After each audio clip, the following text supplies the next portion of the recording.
নবী দোয়া করলেন যে আল্লাহ আমর বিন হিশাম তথা আবু জাহাল এবং ওমর ইবনুল খাত্তাব এই দুইজনের মধ্যে যে তোমার কাছে বেশি প্রিয় তার দ্বারা তুমি ইসলামকে শক্তিশালী করো। এই দোয়াটা আল্লাহ কবুল করলেন কার ব্যাপারে? মাশাআল্লাহ, সবাই জানেন আবু জাহালের ব্যাপারে করেননি, ওমরের ব্যাপারে করলেন। এর দ্বারা কিন্তু এটা বোঝা যায়, যদিও দুইজনই অন্য লাইনে ছিল, তো দুইজনের মধ্যে আবু জাহালের চাইতে ওমর ভালো ছিল, এটা বোঝা যায় না? আচ্ছা, কেন ভালো ছিল?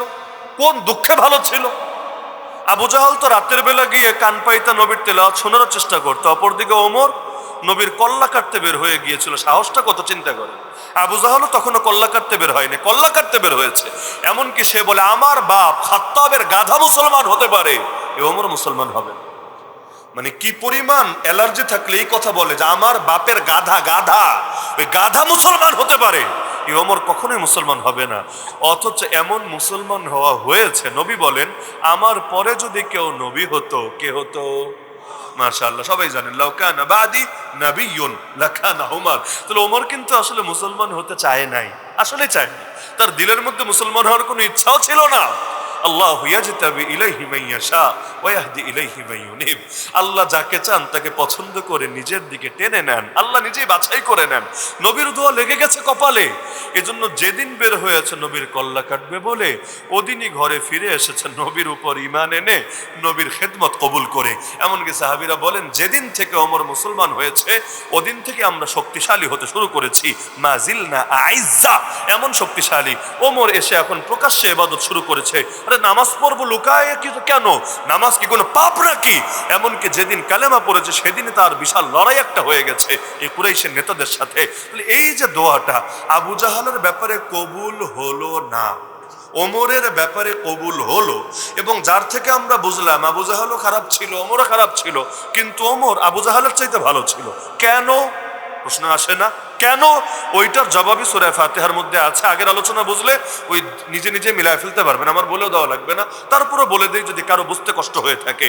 আবু জাহাল জেনে বুঝে বিরোধিতা করত, জ্ঞান পাত।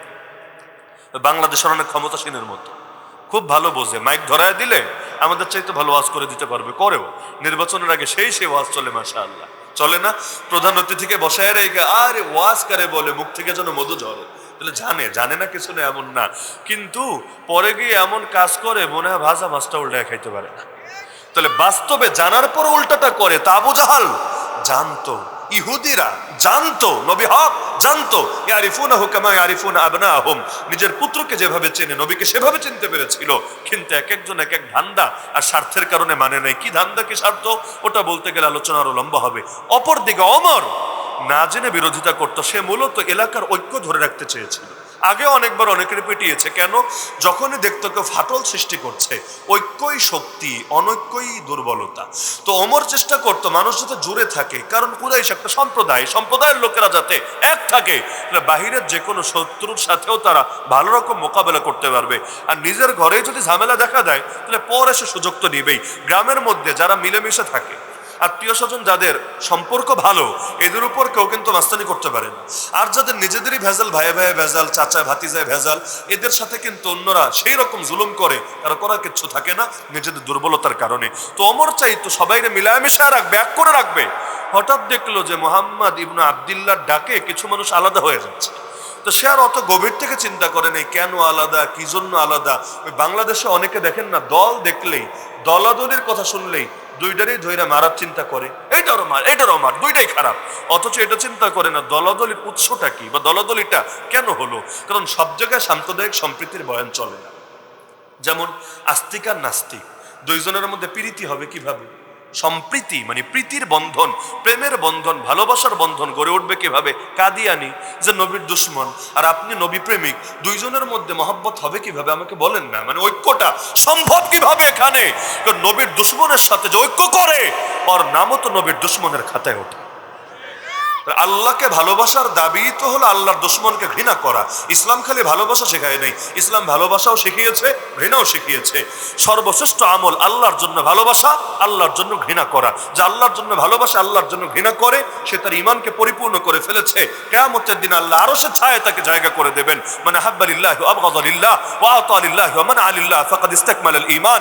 আইনাল মুতাহাব্বুনা লিজালালি আল ইয়াওমা উযিল্লুহুম ফি যিল্লি ইয়াওমা লা যিল্লা ইল্লা যিল্লি সাবআতুন ইউযিল্লুহুমুল্লাহ في ظله يوم لا ظل إلا ظله ومن السبعة المكرمة رجلان تحابا في الله اجتمع عليه وتفرق عليه। বলতে চাইলে ডজন ডজন রিওয়ায়াত বলা যাবে এটার পক্ষে যে আল্লাহর জন্য ভালোবাসা, আল্লাহর জন্য ঘৃণা করা।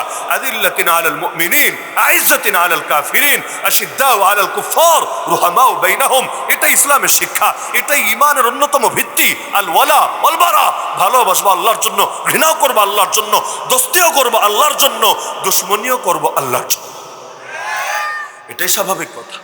তো এখন ওমর চেয়েছিল সবাইকে এক করে রাখবে, ওটা গভীরে গিয়ে বোঝে নাই আসলে কার দাবি কি, কেন ভাগাভাগি হচ্ছে। এজন্য ভাবলো এদিকে লোক কম আছে, এগুলোরে পিটাইলেই এলাকা ঠিক হয়ে যাবে আবার আগের মতো। তো যেদিন বুঝতে পেরেছে, কোন দিন সবাই জানেন, নবীর কল্লা কাটতে বের হয়ে নিজের বোনের বাসায় গেল, বোনরও পিটাইলো, বোন জামাইরও পিটাইলো, পিটায় পিটায় ক্লান্ত, লাস্টে বললো আচ্ছা কি পড়তেছিলি দেখাতো। বললো পবিত্র হও তারপর দেখাবো। সেই যে দেখালো, কোন ওয়াজ লাগলো না, নসিহত লাগলো না, তবলিগ লাগলো না, দাওয়াত লাগলো না, খানকে মেহনত লাগলো না, কিচ্ছু লাগলো না। কয়েকটা আয়াত পরেই ওমর বলল, আরে জলদি নবীর কাছে নিয়ে চলো না, আমি এখনই কালেমা পড়ে মুসলমান হয়ে যাব। তাহলে কি বুঝলেন, কয়েকটা আয়াত পরেই মুসলমান হতে রাজি মানে কি? এতকাল না জেনে না বুঝে বিরোধিতা করেছে। তাহলে তিন রকম মানুষ আছে, এক হলো জানেও না মানেও না, আর এক হলো জানে, জানার পরও ইচ্ছাকৃত বিরোধিতা করে, আর আরেকটা হলো যারা জানে এবং মানে। আলহামদুলিল্লাহ। তাহলে এই তিন ক্যাটাগরির মধ্যে আমরা কোন ক্যাটাগরি হব? মাশাআল্লাহ মাশাআল্লাহ মাশাআল্লাহ। আমি প্রত্যেকের প্রতি আল্লাহর ওয়াস্তে একটা অনুরোধ রাখি, প্রথম দেখা এটা, জীবনে আর কখনো যদি দেখা নাও হয়, হ্যাঁ জান্নাতে হবে ইনশাআল্লাহ, দুনিয়াতে হোক বা না হোক, একটা অনুরোধ রাখি, ইসলামের ব্যাপারে প্রত্যেকেই মৌলিক জ্ঞান অর্জন করবেনই করবেন ইনশাআল্লাহ। যতটুকু না জানলে ঈমান বাঁচানো যায় না, যতটুকু না জানলে হালাল হারাম মেনটেন করে চলা যায় না, যতটুকু না জানলে এই ফিতনার জামানায় সকালে মুমিন বিকালে কাফের, বিকালে মুমিন সকালে কাফের হওয়া লাগে, অতটুকু এলেম আমাদের জানা লাগবেই লাগবে। এটা শিক্ষার কোনো বয়স নাই, যে যেই বয়সের আছি না কেন। কোনো একজন ব্যক্তি যার এলেমের উপর আস্থা হয়, তার কাছে গিয়ে তাকে ব্যক্তিগত উস্তাদ আর মুরব্বী বানিয়ে তার কাছ থেকে জ্ঞান শিক্ষা আজকে থেকে শুরু করে দিতে হবে। আমি তো এটাই জানি না ঈমান নষ্ট হয় কি করলে, তাহলে আমার ঈমান আছে না গেছে এটাই বুঝবো কিভাবে? আর উজু একবার করলে সারা জীবন চলে না নাকি চলে? ফজরের উজু দিয়ে এসে পড়তে পারেন, তাহলে বুঝবেন কিভাবে উজু আছে নাকি নাই? যদি জানা থাকে যে কি করলে উজু যায়, তাহলে না বুঝবেন উজু আছে না গেছে। তো ঈমান কি করলে যায় এটাই তো জানেন না। তাহলে দেখা যাচ্ছে একদিকে ভাববে ঈমানদার, অথচ এমন কিছু হয়তো বলেছে ঈমান শেষ, এমন কিছু হয়তো করেছে ঈমান শেষ, এমন কোনো বিশ্বাস হয়তো রেখেছে ঈমান শেষ। সুতরাং আমাদেরকে মৌলিক ইলম হাসিল করতে হবেই হবে ইনশাআল্লাহ। আর যতটুকু জানবো জেনে শেষ না, মানতেও হবে ইনশাআল্লাহ।